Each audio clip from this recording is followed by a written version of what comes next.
मुझे नहीं लगता कि कोई नई कमेटी बनाने की जरूरत है। 2 ट्रस्टियों पर आरोप है, बाकी लोगों पे नहीं है। व्यवस्थाएं सुधारना ये मुख्य है। ऐसे लोगों को लाना जिनको मंदिर चलाने का अनुभव है, प्रशासन का अनुभव है। 8 नाम इसलिए हैं कि एसआईटी की रिपोर्ट में 8 ही है ऐसा नहीं है, उसके नीचे लिखा है अन्य।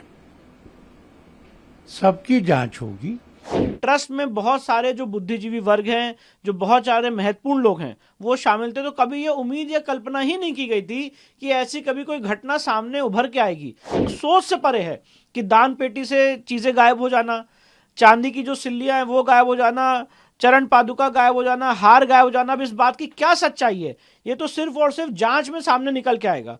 घोटाला हुआ, कोई राम भक्त इसको सपोर्ट कैसे कर सकता है? मैं क्या, कोई हिंदू सपोर्ट नहीं कर सकता।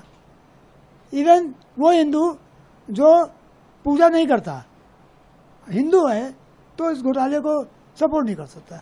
लोगों की आस्था को ठेस पहुंची है, तो सवाल इस्तीफे का नहीं है, सवाल किसी पद का नहीं है, सवाल है लोगों के भरोसे का। पिछले 2 वर्षों में लगभग 15 करोड़ लोगों ने दर्शन किए, तो अगर एक व्यक्ति 100 रुपया भी डालता तो हजारों करोड़ रुपए आता है। ये तो बहुत बड़ा सवाल है। मुझे नहीं लगता कि कोई नई कमेटी बनाने की जरूरत है। 2 ट्रस्टियों पर आरोप है, बाकी लोगों पे नहीं है। इसलिए व्यवस्थाएं सुधारना ये मुख्य है। ऐसे लोगों को लाना जिनको मंदिर चलाने का अनुभव है, प्रशासन का अनुभव है। ट्रस्टियों ने सीईओ को नियुक्त करना, ऊपर से नीचे तक के प्रोसीजर्स को स्टैंडर्डाइज करना, मॉडर्न इक्विपमेंट्स, गैजेटरी और प्रोसेसेस का उपयोग करना और सब व्यवस्थाओं को निर्दोष बनाना, जिससे यह एंश्योर हो कि सारी संपत्ति राम जी की सुरक्षित रहे, भक्तों को आने जाने दर्शन करने की सुविधा हो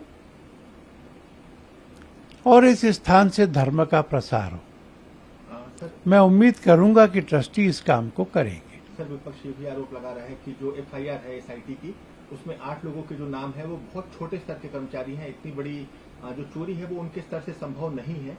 कैसे देखते हैं? आज अरविंद केजरीवाल भी रामलला के दर्शन करने पहुंचे थे। अखिलेश यादव लगातार इस मुद्दे को लेकर आवाज उठा रहे हैं। उनका कहना है कि बड़ी मछलियों को बचाया जा रहा है और जो छोटे कर्मचारी हैं उन्हें बलि का बकरा बनाया जा रहा है। मैंने एफआईआर देखी है, उसमें समूचे प्रकरण की जांच करने के लिए कहा गया है। 8 नाम इसलिए हैं कि एसआईटी की रिपोर्ट में 8 ही है ऐसा नहीं है, उसके नीचे लिखा है अन्य। सबकी जांच होगी, सारे आरोपों की होगी, जिस पर आरोप है उन सब की होगी कॉम्प्रिहेंसिवली, और फिर उसका परिणाम आएगा। कि मैं आपको ये बताना चाहता हूं कि पूरे राम मंदिर के आंदोलन से मैं जुड़ा रहा एक वकील के रूप में। मेरे पिताजी हरिशंकर जैन इस पूरे आंदोलन से जुड़े रहे, और जब सुप्रीम कोर्ट का 2019 में फैसला आया 9 नवंबर 2019 को, तो एक बहुत बड़ा एक जनरेशनल शिफ्ट था, एक बहुत बड़ा सिविलाइजेशनल बैटल था जिसको जीता गया था। और उसके बाद जब 2024 में प्राण प्रतिष्ठा हुई, भूमि पूजन हुआ, वहाँ पे धर्म की ध्वजा लहराई गई, तो सारे लोगों ने ये उम्मीद की थी कि ये एक आदर्श बन के सारे देश के सामने उभरेगा। पर जिस तरह से विगत कुछ दिनों से ये खबरें आ रही हैं कि अलग अलग डोनेशन में गड़बड़ी की गई है, चांदी की जो ईंट थी उसको गायब किया गया, बहुत सारे मल्टीपल चीज़ों में एलिगेशंस आ रहे हैं। ये एलिगेशन सुन के हम सारे लोग बहुत आहत हैं, और सारे लोग ये चाहते हैं, एक मत है, एक लॉयर के रूप में भी मैं कहना चाहता हूँ, एक राम भक्त के रूप में भी मैं कहना चाहता हूँ कि इसकी पूरी जांच होनी चाहिए, एकदम सारी चीज़ें साफ होनी चाहिए, और जो भी इसमें दोषी हैं उनके खिलाफ कड़ी से कड़ी कार्रवाई होनी चाहिए। जो माननीय चंपत राय जी हैं, जो अनिल मिश्रा जी हैं, उन्होंने जो इस्तीफा दिया है वो मॉरल ग्राउंड्स के आधार पर इस्तीफा दिया है, वो बात एकदम सही है। और इस समय जांच एजेंसियां अपना काम करें निर्भीक निडर रूप से, और जो भी इसमें जिन्होंने जहां जहां गड़बड़ी की है वो सामने सबके सामने लाई जाए। बात एसआईटी फॉर्म की प्रीलिमिनरी एग्जामिनेशन रिपोर्ट है वो सौंपी थी, आज हमने देखा है कि 8 लोगों के ऊपर एफआईआर, कुछ लोगों की गिरफ्तारी भी हुई है। सर, आपका और हरिशंकर जैन साहब का नाम राम मंदिर से बहुत समय से जुड़ा हुआ है। जब आपको इस पूरे मामले के बारे में पता चला तो आपने किसी से संपर्क करने का प्रयास किया या फिर आपके माध्यम से सुप्रीम कोर्ट में कोई गुहार लगाने की प्रयास किया गया कि इस पूरे मामले में सफाई सामने आए कि आखिर है क्या ये पूरा मामला? देखिए, हम कुछ करते उससे पहले ही ऑलरेडी जो जांच एजेंसीज हैं या जो स्टेट गवर्नमेंट है वो अपना काम कर रही है। एफआईआर ऑलरेडी रजिस्टर हो चुकी है। एसआईटी, जैसे कि अभी आपने बताया, वो फॉर्म हुई थी, एसआईटी ने अपनी प्रिलिमिनरी रिपोर्ट सबमिट की है। तो मैं ये बताना चाहता हूं, जब सुप्रीम कोर्ट ने फाइनल जजमेंट दिया था 2019 में, तो उन्होंने एक ट्रस्ट के गठन की भी मांग की थी, और वो ट्रस्ट का गठन केंद्र सरकार के निर्देशों में उनके आधार पर ट्रस्ट का गठन किया गया था। ट्रस्ट में बहुत सारे जो बुद्धिजीवी वर्ग हैं, जो बहुत सारे महत्वपूर्ण लोग हैं, वो शामिल थे। तो कभी ये उम्मीद या कल्पना ही नहीं की गई थी कि ऐसी कभी कोई घटना सामने उभर के आएगी। मैं तो आपके सामने जब बात कर रहा हूं तो मैं बताना चाहता हूं, सोच से परे है कि दान पेटी से चीजें गायब हो जाना, चांदी की जो सिल्लियां हैं वो गायब हो जाना, चरण पादुका गायब हो जाना, हार गायब हो जाना, अब इस बात की क्या सच्चाई है ये तो सिर्फ और सिर्फ जांच में सामने निकल के आएगा।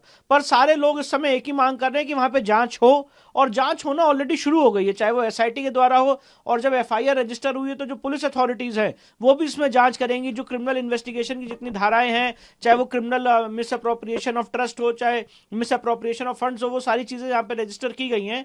तो हमें पूरी उम्मीद है कि अभी जांच देखते हैं किस तरह से प्रोग्रेस कर रही है, कहां तक ये जांच जाती है, किसका नाम इसमें आता है, सीसीटीवी फुटेज जो वहां पे हैं वो कैसे डिलीट हो गए, कितने सीसीटीवी फुटेज सामने आते हैं, ये सब तो अभी जो इन्वेस्टिगेटिंग एजेंसीज हैं देखेंगी, और फिर कोर्ट में इस मामले का ट्रायल चलेगा। एक सबसे बड़ा प्रश्न चिन्ह जो सबसे नेशन देना था, चंपत राय साहब को देना हो, अनिल मिश्रा को देना हो, या फिर जितने लोगों के नाम संबंधित लोगों के सामने आ रहे हैं, इसमें देरी क्यों की गई? और एसआईटी के फॉर्मेशन के बाद अब आप इस्तीफा दे रहे हैं, तो क्या आपको लगता है सर एफआईआर करने में पूरे मामले में इस देरी हुई है? देखिए, जब ये बात सामने आई थी तो इमीडिएटली एसआईटी का गठन किया गया था, और एक प्रिलिमिनरी क्योंकि इस तरह का मामला है जहां पे सेंट्रल गवर्नमेंट इन्वॉल्व है, स्टेट गवर्नमेंट इन्वॉल्व है, डिस्ट्रिक्ट मजिस्ट्रेट इन्वॉल्व है, सारे बुद्धिजीवी वर्ग के लोग वहां पे इन्वॉल्व हैं।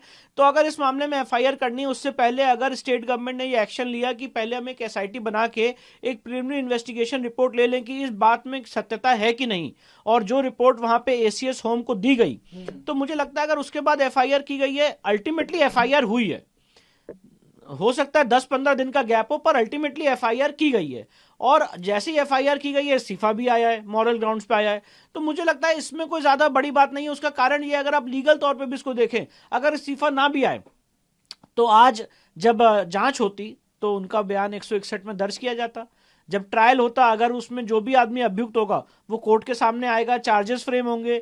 तो इसमें कोई ज्यादा कोई मेजर चीज नहीं है। जो इंपॉर्टेंट चीज है कि जो एलिगेशंस लगाए गए हैं, अलग अलग लोगों ने लगाए हैं कि यहाँ पे डोनेशन बॉक्स से गायब हो गया चीजें, अलग अलग चीजें गायब हो गई, या अलग अलग चीजों में कमीशन, ऐसे ऐसे जो सारी बातें सामने उभर के आ रही हैं, इसकी जांच होनी चाहिए, और वो जांच हो रही है। अगर जांच में कहीं भी ऐसा लगता है कि सेटिस्फैक्शन नहीं है या किसी को गलत ढंग से क्लीन चिट देने की कोशिश की जा रही है, तो उसका पूरा एक प्रोसेस है लीगल, उसमें कोर्ट उसमें अलग अलग प्रावधानों का उपयोग करके जो भी आदमी इसमें दोषी है उसको सामने ला सकती है।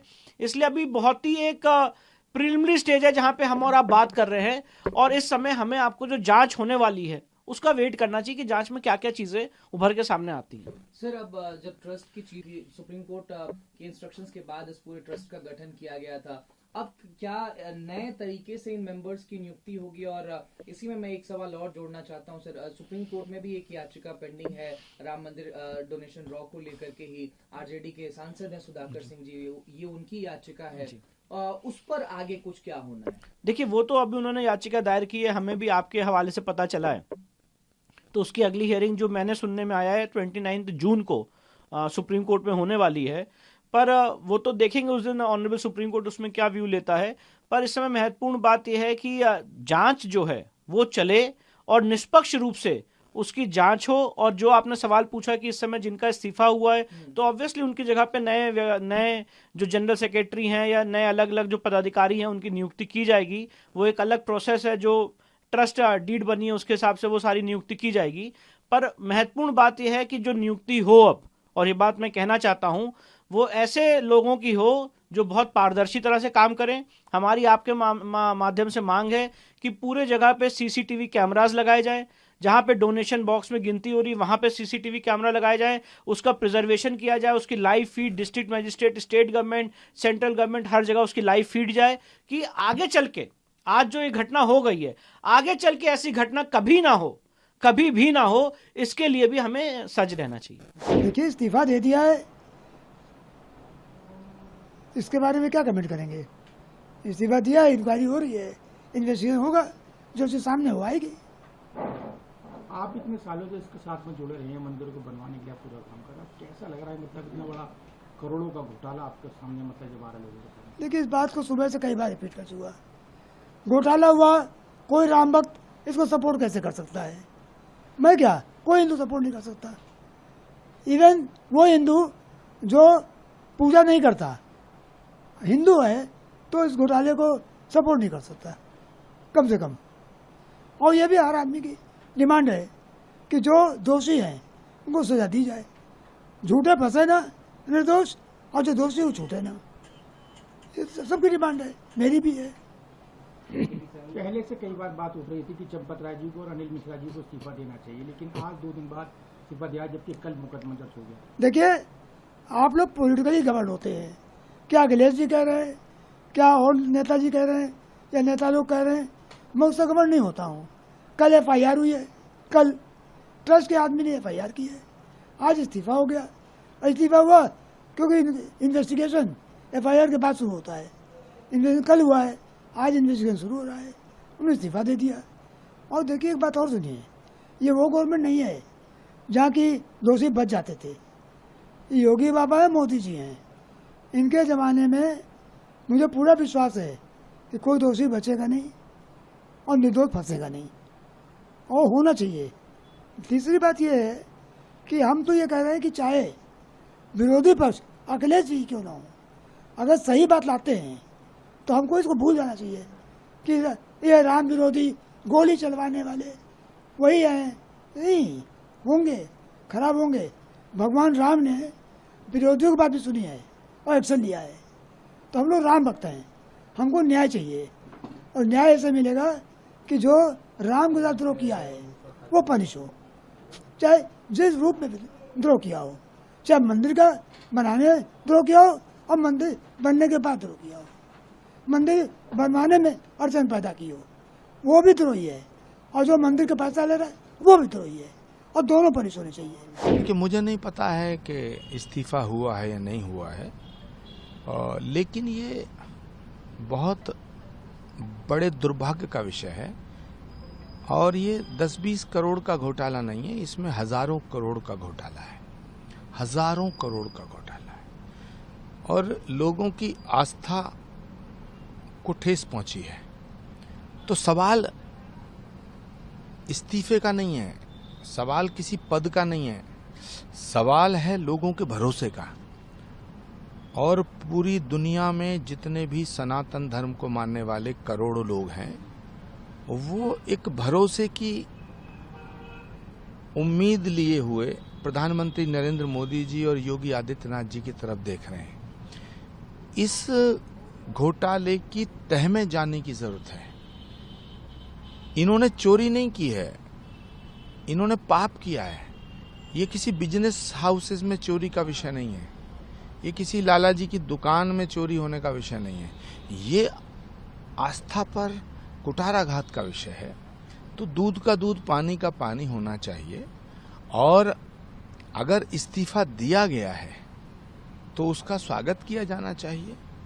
ट्रस्ट के किसी सदस्य के ऊपर अभी संदेह नहीं है, लेकिन नैतिक मूल्यों का निर्वहन करते हुए, नैतिक दायित्व का निर्वहन करते हुए सभी को अपने अपने पदों से हट जाना चाहिए, क्योंकि सत्ता बड़ी नहीं है, सनातन बड़ा है, धर्म रहना चाहिए। तो जानकारी ये भी मिली है सूत्रों से कि SIT रिपोर्ट जब सबमिट की गई उसमें नाम भी थे, इसके बाद जो है इस तरीके के जो है कदम उठाए गए। ये जांच का विषय है और जांच निष्पक्ष होनी चाहिए।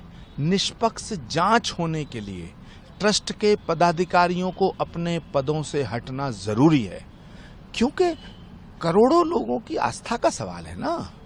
लोग सवाल करेंगे कि साहब जांच करने वाले भी वही और लापरवाही करने वाले भी वही। और ये कोई छोटा मोटा मामला नहीं है। पिछले 2 वर्षों में लगभग 15 करोड़ लोगों ने दर्शन किए। तो अगर एक व्यक्ति 100 रुपया भी डालता है तो हजारों करोड़ रुपए आता है। ये तो बहुत बड़ा सवाल है। तो ये घोटाला 10, 20, 50 करोड़ का नहीं है, हजारों करोड़ का है। इसलिए जब तक जांच हो रही है तब तक मेरा निवेदन है कि श्री राम जन्मभूमि ट्रस्ट के सभी सदस्यों को अपने पदों से हट जाना चाहिए। अगर आप ये वीडियो YouTube पर देख रहे हैं तो हमारे चैनल को सब्सक्राइब कर बेल आइकन दबाएं और Facebook पर देख रहे हैं तो हमारे पेज को लाइक करें।